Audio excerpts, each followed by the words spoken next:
Hello friends, welcome back KBS store channel நண்பர்களே. இன்றைக்கி இந்த வீடியோவில் ஒரு பயங்கரமான எச்சரிக்கையான விஷயத்தை தான் இந்த வீடியோவில் உங்களுக்கு சொல்ல போகிறேன். ஸோ என்ன விஷயம் அப்படிங்கிறத வாங்க பார்க்கலாம். ஆல்ரெடி இன்ட்ரோவில் நான் உங்களுக்கு இப்போ ஷேர் பண்ணுறேன், தெரிஞ்சுக்குங்க. ஆல்ரெடி தம்ப்நெயிலில் பார்த்துருந்தாலும் இன்ட்ரோவில் உங்களுக்கு ஷேர் பண்ணால் கொஞ்சம் யூஸ்ஃபுல்லாக இருக்கும். அதனால் ஃபஸ்ட்டு இன்ட்ரோவில் என்ன பார்க்க போகிறோங்கிறத சொல்கிறேன், முதல்ல தெரிஞ்சுக்குங்க. தற்போது 2025 ஆண்டில் செப்டம்பர் மாதம், அதாவது ஆங்கில மாதத்தில் 9வது மாதமான செப்டம்பர் மாதமானது பிறந்து நடந்துகிட்ருக்கு. இந்த மாதம் ஒரு சாதாரண மாதம் கிடையாது. ஆக்சுவலி செப்டம்பர் மாதம் ராசி பலனை ஷேர் பண்ணும் போதே அப்பயே சொல்லியிருந்தேன், இந்த மாதம் ஒரு பயங்கரமான மாதம்னு. காரணம் என்னென்னா, பயங்கரமான பல விஷயங்கள் நடக்க போகுது. அதனால் இந்த மாதம் பயங்கரமான மாதம்னு சொல்லியிருந்தேன். இப்போ அந்த பயங்கரமான நாளானது ஒன்று வர இருக்குது.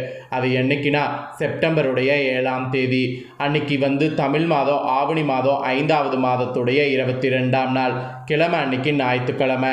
இந்த நாள் அன்னைக்கு பிரபஞ்சத்தில் நல்ல பாசிட்டிவான எனர்ஜி இருக்கக்கூடிய பௌர்ணமியும் வருது. இந்த பௌர்ணமி வரக்கூடிய நாள் அன்னைக்கு தான் அந்த மிகப்பெரிய சம்பவமானது நடக்க போகுது. என்னடா சம்பவம் அப்படின்னு கேட்குறீங்களா? கிரகணமானது நடக்க போகுது. நடக்கக்கூடிய இந்த கிரகணம் சாதாரண கிரகணம் கிடையாது, ஒரு பயங்கரமான கிரகணம். என நடக்கக்கூடிய கிரகணம் இந்திய நேரப்படி இரவு நேரத்தில் நடக்கிறதுனால இந்தியாவில் இந்த கிரகணத்தை பார்க்க முடியும். அப்போ சூத காலமானது ஆரம்பமாகுது. ஸோ அதனால் ஒவ்வொரு ராசிக்காரங்களுக்கும் கிரகணத்துடைய தாக்கத்தினால ஏற்றிறக்கமான பலன்கள் கிடைக்கும். அந்த ஏற்றிறக்கமான பலன்களை அந்தந்த ராசிக்காரங்க அவங்கவுங்க ராசி நட்சத்திரத்துக்கு ஏற்ப தெரிஞ்சு பயனடையணுங்கிறதுனால ஒவ்வொரு ராசிக்கும் கிரகண பலனை ஷேர் பண்ணிட்டு வரேன்.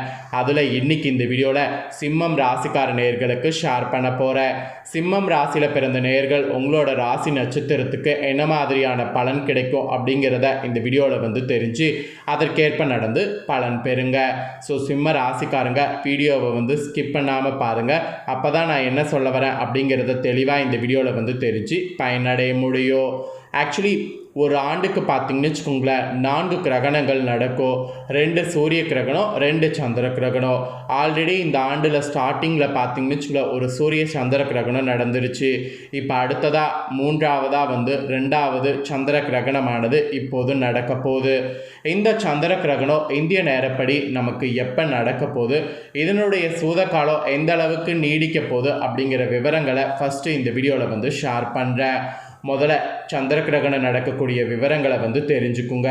அதுக்கப்புறம் சந்திர கிரகணத்துடைய விளைவால் உங்கள் ராசி நட்சத்திரத்துக்கு என்ன பலன் கிடைக்கும் அப்படிங்கிறத அதிரடியாக இந்த வீடியோவில் பார்க்கலாம். ஸோ வீடியோவை ஸ்கிப் பண்ணாமல் பாருங்கள். அப்போ தான் நான் சொல்கிறத தெளிவாக நீங்கள் தெரிஞ்சுக்க முடியும். ஃபஸ்ட்டு சூரிய கிரகணம் சந்திர கிரகணம் இதுக்கு இருக்கக்கூடிய டிஃப்ரென்ஸ் என்னங்கிறத முதல்ல ஷேர் பண்ணுறேன்.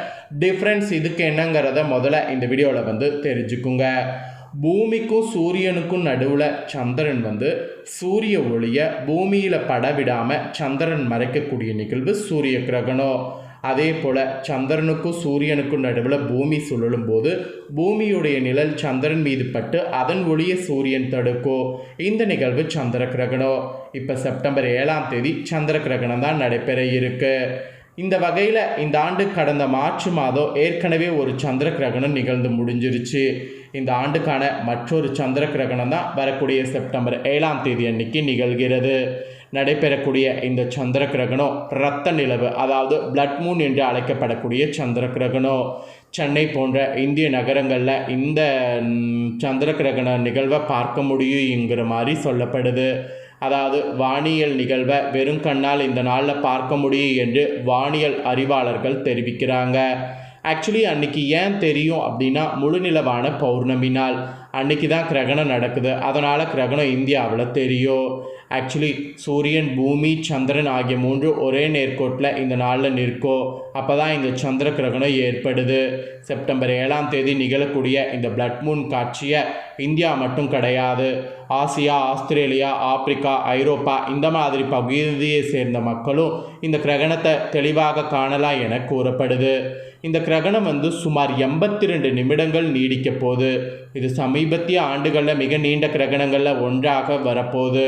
உலக மக்கள் தொகையில் கிட்டத்தட்ட 87% பேர் இதன் ஒரு பகுதியாவது இந்த நாளில் பார்க்க முடியும் என்று விஞ்ஞானிகள் தெரிவிக்கிறாங்க.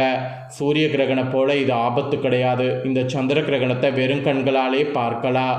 கரெக்டாக செப்டம்பர் 7ஆம் தேதி அன்னைக்கு இந்திய நேரப்படி இரவு 8:58 மணிக்கு தொடங்கி கிரகணம் 8ஆம் தேதி அதிகாலை 2:25 மணி வரையும் இருக்குது. இதை எந்தவித கருவிகளும் இன்றி வெறும் கண்களாலேயே பார்க்கலாம்.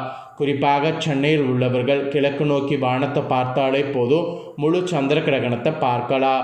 மேலும் அடுத்த முழு சந்திர கிரகணம் 2026ஆம் ஆண்டு மார்ச் 3 அன்னைக்கு நிகழ இருக்கு. ஆனால் அதை சரியாக பார்க்க முடியாது. அதன் ஒரு பகுதி மட்டுமே இந்தியாவில் தெரியும். ஏன்னா சந்திர கிரகணம் நிகழ்ந்து முடியக்கூடிய நேரத்தில் தான் இந்திய நேரப்படி நமக்கு சந்திரன் உதிக்கும். அதனால் அப்போ பார்க்க முடியாது. ஆனால் இப்போ சந்திர கிரகணத்தை பார்க்க முடியும். சூத காலமானது ஆரம்பமாகுது. ஸோ இப்போ உங்களோட ராசி நட்சத்திரத்துக்கு கிரகணத்தினால என்ன பலன் கிடைக்கும் அப்படிங்கிறத முழுமையாக இந்த வீடியோவில் பார்க்கலாம் வாங்க. ஸோ வீடியோவை சிம்ம ராசிக்காரங்க ஃபுல்லாக பாருங்கள். அப்போ தான் உங்களோட ராசி நட்சத்திரத்துக்கு என்ன பலன் கிடைக்குங்கிறத தெரிஞ்சு பயனடைய முடியும். ஃபஸ்ட்டு இந்த கிரகணத்தின் போது கிரகணில என்ன மாதிரி அமைஞ்சிருக்கு அப்படிங்கிறத சொல்கிறேன். அதை முதல்ல தெரிஞ்சுக்குங்க. ராசியில் சூரிய புதன் கேது, தனவாக்கு குடும்பஸ்தானத்தில் செவ்வாய், சுகஸ்தானத்தில் சந்திரன், கலஸ்தரஸ்தானத்தில் சனி வக்ரத்தோடு கூட ராகு, லாபஸ்தானத்தில் குரு, அயனசைன போகஸ்தானத்தில் சுக்கிரன். இந்த மாதிரி தான் கிரகங்கள் உங்களுக்கு கிரகணத்தின் போது வரப்போகுது. இதனோட அடிப்படையில் தான் உங்களுக்கான பலன்கள் என்னங்கிறத ஜோதிடர்கள் கணிச்சிருக்காங்க. ஸோ என்ன பலன்கள் அப்படிங்கிறத வாங்க இந்த வீடியோவில் பார்க்கலாம். சிம்ம ராசி மகமில் பிறந்தவங்களுக்கு ஃபஸ்ட்டு சொல்லப்பட்டிருக்கு. இந்த நட்சத்திரத்தில் பிறந்த சிம்ம ராசிக்காரங்க உங்களுக்கான பலனை தெரிஞ்சுக்குங்க. இந்த கிரகணத்திலிருந்து வீண் மனக்கவலை உங்களுக்கு உண்டாகும். எதிர்பாராத செலவு ஏற்படும். அலைச்சல்கள் சரியான நேரத்திற்கு உணவு உண்ண முடியாத நிலையை கொடுக்கும். பணவரவு இருக்கும். வாக்குவன்மையால் காரிய அனுகூலம் ஏற்படும். அதே சமயம் அரசியல்வாதிகள் உங்களுடைய சகாக்களை இந்த டைம் பகைத்து கொள்ள வேண்டாம். கட்சி தலைமையில் ஆதரவு கெட்டோ, கட்சி மேல்மட்டத்தில் அழைக்கப்படுவீங்க. ஸோ இந்த மாதிரி பார்த்தீங்கன்னு வச்சுக்கோங்களேன், நிறைய ஏற்றத்தாழ்வுகள் இந்த கிரகணத்தில் உங்கள் மகம் நட்சத்திரத்தில் பிறந்த சிம்ம ராசிக்காரங்க சந்திக்க இருக்கிறீங்க. அதனால் இது சந்திக்க இருக்கக்கூடிய இந்த பிரச்சனைகளை சமாளிக்கிறதுக்கு ஏற்ப புத்திசாலித்தனத்தோடு செயல்படணும் என்பது குறிப்பிடப்படுது. நெக்ஸ்ட்டு பூரமில் பிறந்த சிம்ம ராசிக்கு சொல்லப்பட்டிருக்கு. உங்களுக்கு இந்த கிரகணத்திலிருந்து தொழில் வியாபாரத்தில் எதிர்பாராத போட்டிகள்லாம் ஏற்படும். தொழில் வியாபாரத்தில் அதிக முதலீடு செய்யறதுக்கு முன்னாடி யோசித்து தான் பண்ணணும். கடன் விஷயங்கள்லாம் ரொம்ப கவனமாக இருக்கணும். பழைய பாக்கிகள் சிறிது தாமதத்திற்கு பின் தான் சேரும். உத்தியோகத்தில் இருப்பவர்களுக்கு வீண் அலைச்சலை சந்திக்க வேண்டியது இருக்குது. வீண் அலைச்சலை ஒரு பக்கம் சந்தித்தாலும் இன்னொரு பக்கம் அரசியலில் இருக்கக்கூடியவங்களுக்கு சகாக்களை பகைத்து கொள்ள வேண்டாங்கிற மாதிரி எச்சரிக்கை இருக்குது. கட்சி தலைமையில் ஆதரவு கெட்டோ, கட்சி மேல்மட்டத்தால் பார்த்தீங்கன்னு வச்சுக்கோங்களேன் அலக்களிக்கப்படுவீங்க. அதனால் கட்சி மேல்மட்டத்தால் அலக்களிக்கப்படாமல் இருக்க நிறைய விட்டு கொடுத்து போடும். கலைத்துறையில் கூட படைப்புகளுக்கு மதிப்பு மரியாதை கூடும். நல்ல வரவேற்பு கிடைக்கும். உங்களுடைய கலைத்திறன் வளரும். மாணவர்கள் கூட சக மாணவர்களோடு கவனமாக பழகுவது நல்லது. கல்வியில் அதிக கவனம் தேவை. இல்லைனா பூரமில் பிறந்த உங்கள் ராசிக்கு பயங்கர ஆபத்து. பூரமில் பிறந்த சிம்ம ராசிக்காரங்க இதற்கேற்ப கவனமாக நடந்துக்குங்க. அப்புறம் உத்திரம் 1ஆம் பாதத்தில் பிறந்த சிம்ம ராசிக்கு சொல்லப்பட்டிருக்கு. இதில் பிறந்தவங்களுக்கு இந்த கிரகணத்திலிருந்து குடும்பத்தில் திடீர் கருத்து வேற்றுமை ஏற்பட்டு நீங்கும். விருந்தினர்களுடைய வருகையால் செலவு கூடும். அக்கம் பக்கத்தினரை அனுசரித்து செல்வது நல்லது. வாகனங்களில் செல்லும் போது நெடுந்தூர பயணங்கள் போது கவனமாக இருக்கணும். இல்லைனா உங்களுக்கு தான் பெரிய பாதிப்பு வரும். குடும்பத்தில் நிம்மதி காணப்படும். விருந்து நிகழ்ச்சிகளில் குடும்பத்தினரோடு கலந்து கொண்டு மகிழ்ச்சி அடைவீங்க. கணவன் மனைவிக்கிடையே இருந்த கருத்து வேற்றுமை நீங்கும். குழந்தைகளுடைய செயல்களால் பெருமை அடைவீங்க. பெண்கள் உங்களுக்கு உதவி கேட்டு உங்களை நாடி வருபவர்களுக்கு தேவையான உதவிகள் செய்வீங்க. திடீர் செலவு உண்டாகும். ஸோ அது மட்டும் கொஞ்சம் மேனேஜ் பண்ணுங்கள். ஸோ உத்திரம் 1ஆம் பாதத்தில் பிறந்த சிம்ம ராசிக்காரங்க இந்த பலன்களுக்கேற்ப நடந்து பலன் பெறுங்க. ஸோ சிம்ம ராசிக்காரங்க உங்கள் நட்சத்திரத்துக்கு ஏற்ப கிரகணத்திலிருந்து என்ன பலன் பெறுவீங்களோ அதை தெளிவாக இந்த வீடியோவில் ஷேர் பண்ணிட்டேன். ஷேர் பண்ணதை நீங்கள் தெரிஞ்சிருப்பீங்க. தெரிஞ்சதுக்கேற்ப நடந்து பயன் பெறுங்க. நீங்கள் இந்த டைம் பண்ண வேண்டிய ஒரு பரிகாரம் இருக்குது. கிரகண தோஷம் ஏற்படாமல் இருக்க நீங்கள் என்ன பரிகாரம் பண்ணணுன்னா, இந்த கிரகணம் நடக்கக்கூடிய அன்னைக்கு சந்திரனை நமஸ்காரம் செய்து சிவனை வணங்கினீங்கன்னா பிரச்சனைகள் குறையும். காரிய வெற்றி உண்டாகும். சந்திர கிரகணம் ஸ்டார்ட் ஆகிறதுக்கு முன்னாடி மாலையில் சந்திரன் உதயமாவாரில் அப்போ இதை செய்யுங்க. இதை சிம்ம ராசிக்காரங்க எந்த நட்சத்திரத்தில் பிறந்திருந்தாலும் செய்யலாம். இது காமனான பரிகாரம். இதை செய்தீங்கன்னா உங்களுக்கு கண்டிப்பாக பிரச்சனைகள் குறையும், காரிய வெற்றி உண்டாகும். அதனால் மறக்காமல் பரிகாரம் செய்யுங்க. ஸோ முழுமையாக உங்களுக்கான பலன் இதுதான் குறிப்பிடப்பட்டிருக்கு. நீங்கள் இதை பார்த்து பயனடைகிறது போல் உங்கள் ஃப்ரெண்ட்ஸ் ஃபேமிலியில் இருக்கிறவங்களும் பார்த்து தெரிஞ்சு பயனடையணும்னு நினச்சிங்கன்னா வீடியோ லைக் பண்ணி ஷேர் பண்ணுங்கள். உங்கள் ஃப்ரெண்ட்ஸ் ஃபேமிலியில் இருக்கக்கூடியவங்களும் சிம்ம ராசிக்காரங்களாக இருந்தாங்கன்னா இந்த பலனை பார்த்து இதை தெரிஞ்சு பயனடையட்டும். இதே போல் புதிய தகவல்களை தெரிந்து கொள்ள சேனலை சப்ஸ்கிரைப் பண்ணுங்கள், கூட பெல் பண்ண ப்ரெஸ் பண்ணுங்கள்.